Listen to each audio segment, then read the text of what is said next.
Welcome back to the Deep Dive, where we take complex historical periods and give you the critical tools to assess them.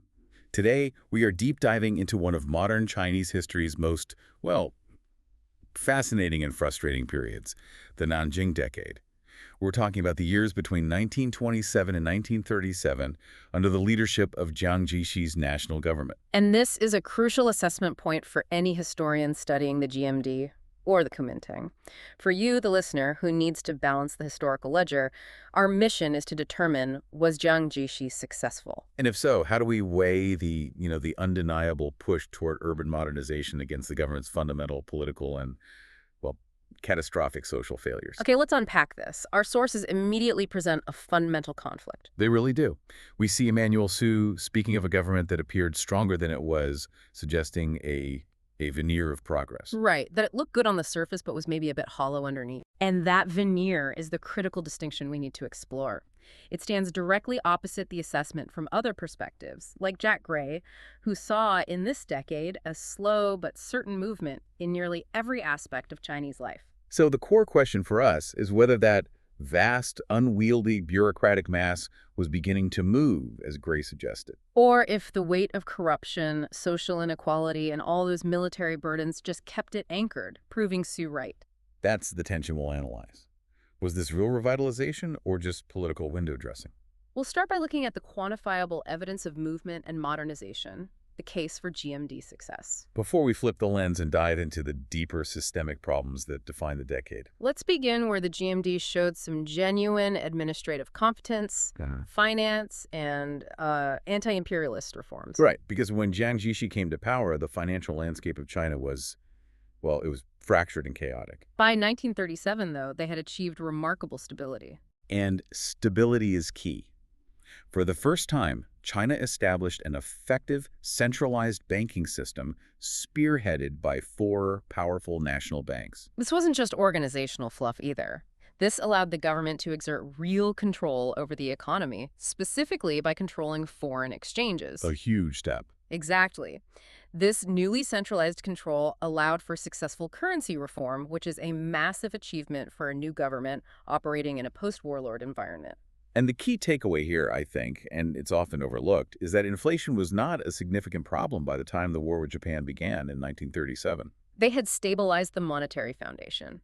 And that financial stability was directly linked to one of their greatest successes in terms of their nationalist aims, anti-imperialism. Yes, the GMD finally obtained control over China's tariffs. By May 1929, the major foreign powers had recognized China's right to set its own tariffs. I mean, that's a huge, tangible symbol of sovereignty recovered. And the diplomatic wins didn't stop there. Think about the foreign concessions. These were those small areas of Chinese territory controlled and administered by foreign powers. Right. And through persistent negotiation, the GMD managed to slash the number of these concessions from 33 down to 13.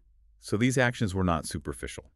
They were genuine steps toward achieving the first of Sun Yat-sen's principles, nationalism. But the movement wasn't just diplomatic and financial, it was physical too. Infrastructure saw measurable growth. We have the data on 3,000 miles of new railway laid and a large expansion in steamer transport. That sounds like a nation actively integrating its regions. It does. And the road network expansion was truly staggering.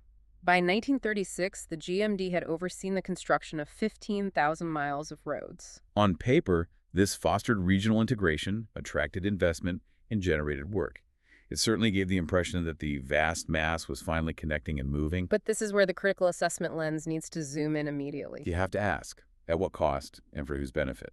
These roads, while impressive in length, were primarily built by conscript labor. That specific detail, the roads being built largely by conscripts or forced laborers, is a perfect example of the inherent tension of the decade. It shows the progress was heavily skewed toward military and state priorities. Absolutely. Peasants were often restricted from even using these new military roads. So the progress benefited the state's security and the military's mobility, but the cost was borne by the poorest citizens. That duality continues into the cities. While the countryside was paying the price, cities like Shanghai were experiencing genuine change. You see the emergence of a consumer society, cinemas, shopping malls, electric power becoming common. This aligns with what some historians say about China successfully adapting to new roles and structures. And education, which is so essential for long-term modernization, did see reorganization. Secondary education increased considerably. And there was a crash program launched for primary education in 1935. It shows intent. However, the sheer scale of the challenge means we have to contextualize these efforts. Numbers are indeed stark when you look at them against the population size. Even with the GMD's efforts, the sources reveal there were only about 3,000 secondary schools for a nation of 500 million people. And the issue of access was profound. In 1932, only 15% of the enrolled primary students were girls. So you had progress, yes, but it was profoundly limited in its reach and fundamentally inequitable. Which brings us to the serious counterarguments, the critical assessment of what lay beneath that veneer of urban progress. If the successes were limited to the financial district and treaty ports, we have to ask what was happening in the rest of the country. Emmanuel Su argued the serious fundamental problems persisted. Right, he talked about social and economic injustices and the chronic ill of deficit spending. Let's dive into those financial limitations, because this reveals precisely who benefited and who paid. We established that the government stabilized the currency, but they had a massive revenue problem. They relied heavily on regressive taxes, customs revenue, the salt tax, commodity taxes. These were insufficient to run the country, forcing them to constantly borrow. What was it, 20 to 25% of their necessary funds? This necessary borrowing immediately benefited the urban middle class and the elites who possessed the capital to lend that money to the government. They did very well from the interest, but this created a systemic problem. Vast amounts of government expenditure had to go toward paying debts and military costs, which critically limited productive investment, the kind of investment that would actually raise the living standards of the rural poor. And the taxation itself was designed to hurt the poor most. When we say regressive taxation, we mean that the burden falls disproportionately on lower incomes. The sources are very clear. The poor paid the most. They bought heavily taxed commodities like salt, but their low income meant they paid little income tax. Because income tax, when finally introduced in 1936, was ineffective and barely enforced. It speaks volumes about the priorities of the administration that they were unwilling or unable to tax their wealthy urban base. And this leads us directly to the critical failure point. Yeah? The countryside. This is central to any balanced assessment of Jiang Jishi's success. The GMD fundamentally failed to secure the loyalty or improve the lives of the vast majority of the population, the peasants. Instead of helping them, they levied high taxes and, well, neglected them. They passed legislation like the highly publicized Land Law of 1930, which aimed to limit rents to 37.5% of the harvest. A great piece of progressive legislation on paper, but critically, that law was not enforced. Why enact a law if you won't enforce it? It's the structural weakness. It reveals a deep systemic failure. The GMD lacked control over local administration, which allowed local administrators to remain corrupt or tyrannical. They weren't answerable to Nanjing. This meant the peasants were left in dire poverty, exploited by local elites and warlord remnants, a situation made worse when the global depression hammered the prices of cash crops. The historian John Roberts is blunt about this, stating that the GMD's commitment to a transformation of the countryside is suspect. It wasn't just poor management. It was a fundamental refusal or inability to tackle the structural problems of rural land tenure and social injustice. And this lack of control and failure to build mass support in the countryside is precisely the structural issue James E. Sheridan identifies in our sources. He argues that the GMD failed to create the new unity the nation desperately needed. The government had control in Nanjing, but lacked control over the majority of the land and the majority of the people. Politically, that failure manifested in the continuing challenge of the warlords.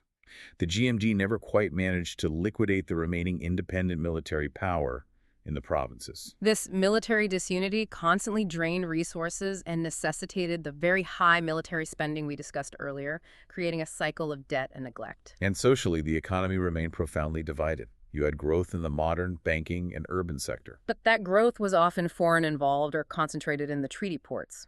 Meanwhile, the traditional rural economy continued unchanged, mired in poverty and old exploitation systems. Society remained divided between a small, westernized, benefited urban elite and the vast, neglected traditionalistic peasantry.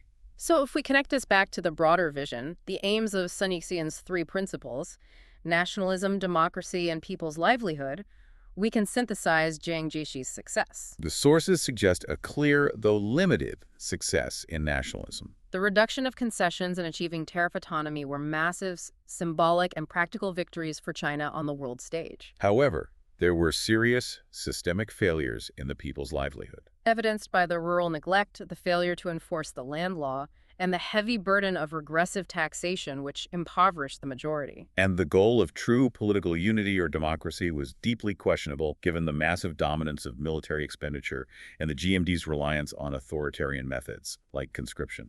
Coupled with the failure to enforce laws or eradicate independent provincial power. This often leads to the question of whether the GMD should be categorized as a totalitarian, one-party state. While they had the ambition for total control, especially over thought and culture through movements like the New Life movement, the reality suggests they had limited reach.